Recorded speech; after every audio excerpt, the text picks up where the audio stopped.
Welcome to the Deep Dive.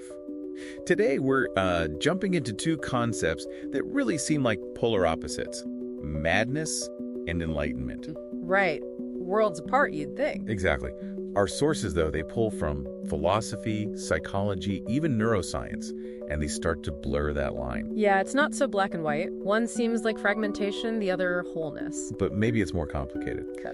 So let's get ready for some hopefully insightful connections as we unpack this. Okay. Yeah. Let's start with madness.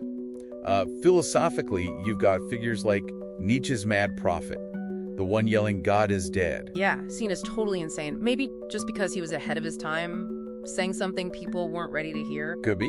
And then there's Foucault. Right, Michel Foucault. He argued that, well, madness often isn't some fixed medical thing, but more of a social construct, defined by who's in power. Like the Great Confinement. Exactly, during the Enlightenment, locking up unreason literally in asylums, workhouses. It was about reason asserting its control. Okay, shifting gears a bit to psychology. Clinically, madness often means psychosis, right? Losing touch with reality. Yeah, fragmented self, hallucinations, delusions. Freud, for instance, he pretty much saw it as the ego failing, breaking down. But Jung had a different take. Oh, definitely. A really fascinating one. Jung thought psychosis could be this uncontrolled flooding from the collective unconscious. Flooding? Yeah, like carrying deep symbolic meaning, even inside all the chaos. Almost like a sort of powerful spiritual emergence that's just gone off the rails. You kind of see echoes of that in literature too, don't you? Like Don Quixote, Yeah. His madness was almost chosen, an escape from the mundane. An idealized resistance, yeah. But then you contrast that with someone like Chifeo from Vietnamese literature. Ah, right. His was different. Totally different. Tragic, imposed by society, really. Dehumanization leading to a complete breakdown. Not a choice at all. Okay, so that's a look at madness. Let's pivot now to enlightenment. In Eastern traditions, Buddhism especially, enlightenment, nirvana, it's not really a place you go to, is it? No, not at all. It's a state of mind. Freedom, basically. From craving, from hatred, from delusion. The idea of no self. Anatta. Anatta, yeah. That's central.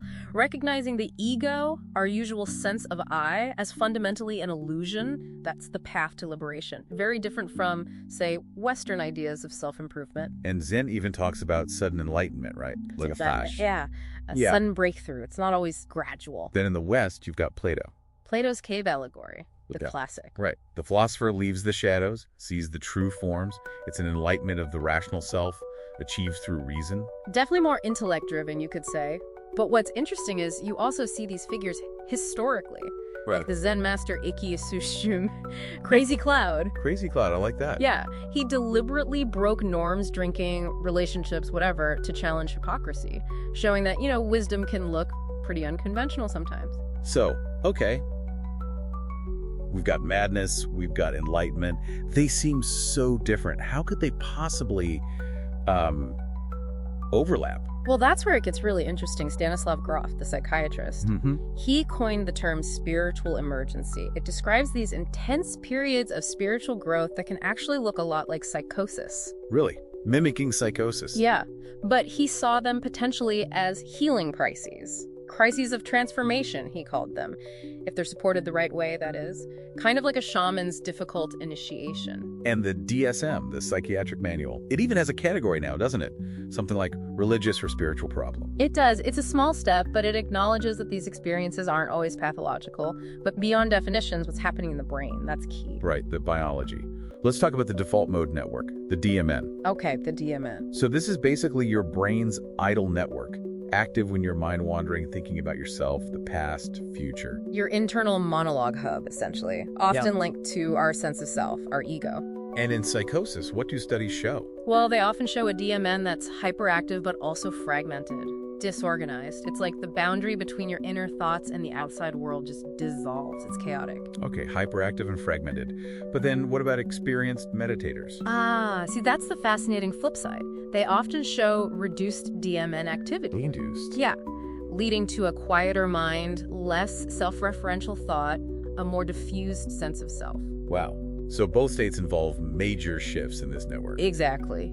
deep DMN modulation. You could almost see psychosis as a kind of chaotic DMN workdown and enlightenment as maybe a disciplined DMN transcendence, two responses to hitting the limits of the normal self. That's a powerful way to put it. And how does society react when someone experiences these kinds of shifts? Think back to Plato's prisoner. Right. He goes back to the cave after seeing the sun, and what happens? They think he's mad, ridicule him because his reality doesn't match theirs anymore. Or Shakespeare's wise fool. Yeah, the fool is allowed to speak uncomfortable truths precisely because they're seen as outside the bounds of normal sanity.